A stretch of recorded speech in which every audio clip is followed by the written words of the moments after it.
پھر مدینے میں کب بلاؤگے؟ جب میری ملاقات جب ان سے ہوئی تو میں نے مزار شریف میں کشمیر میں ایک بڑا اچھا سسٹم مجھے لگا کہ آستانوں میں اندر جانے کا سسٹم نہیں ہے، سمجھے؟ جو اعلیٰ حضرت نے جو 4 قدم دوری پر جو ادب بتایا ہے لوگوں کی بارگاہ کا، وہی ادب کی آستانہ جو ہے وہ سامنے سے جو ہے وہ کانچ لگی ہوئی رہتی ہے اور کانچ کے باہر آپ حاضری دیجیے۔ یہ چما چاٹی والا سسٹم نہیں ہوتا ہے، دور سے ہی وہی ادب ہوتا ہے، کیونکہ ہم نے دیکھا ہے کہ بعض لوگ تو مزار شریف پر جاتے ہیں تو پیر بھی دباتے ہیں، یہ جہالت کا عالم ہے، ان سب چیزوں سے بچنا چاہیے۔ 4 قدم دوری میں ہی ادب ہے، جس طرح سے ہم کسی بزرگ کی حیات ظاہری میں ان کا ادب کرتے ہیں، تو اسی طرح سے ان کے بعد وصال کی ہماری آنکھوں میں وہ تاثیر نہیں کہ انہیں دیکھ سکیں۔ بے شک اللہ کا ولی زندہ ہوتا ہے، ہم نہیں انہیں دیکھ پاتے، تو اسی طرح سے وہ ادب کرے، 4 قدم دوری پر رہے۔ تو وہاں پر یہ سسٹم ہی نہیں ہے کہ کوئی درگاہ کے اندر جائے،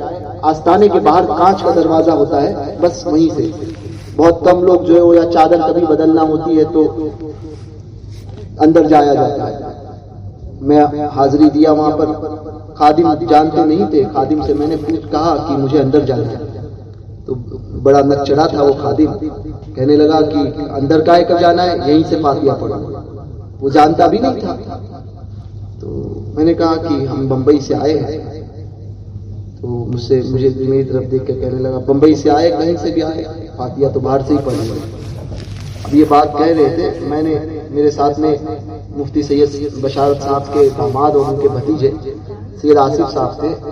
میں نے ان سے کان میں کہا کہ دیکھو اب یہ سیدوں کے ساتھ میں بھی ایسا ہی معاملہ کرتے ہیں، خیر ہمیں کیا کرنا ہے، حاضری یہیں سے دے دیں گے، فاتحہ پڑھ کے چلے جائیں گے۔ ایک مذاق میں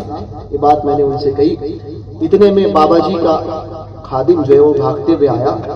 اور اس نے کہا کہ بابا جی نے کہا ہے کہ حضرت کے ہاتھ میں چابی دے دی، سبحان اللہ، چاہے اندر چاہے جب تک اور جتنی دیر چاہے اندر حجرے میں رہے۔ سبحان اللہ، سبحان اللہ۔ یہ بات ہماری اندر ہو رہی تھی، اور یہ بات تقریباً یہ سمجھ لیجئے کہ وہ بلڈنگ جو دکھائی دے رہی ہے اتنی دور بلڈنگ ہے، اور ہم آستانے پر یہاں پر اتنے دوری پر ہیں، اور وہ اس میں گھر میں ہے اور ہم یہاں بات کر رہے ہیں، وہ باتیں انہوں نے پیش کی۔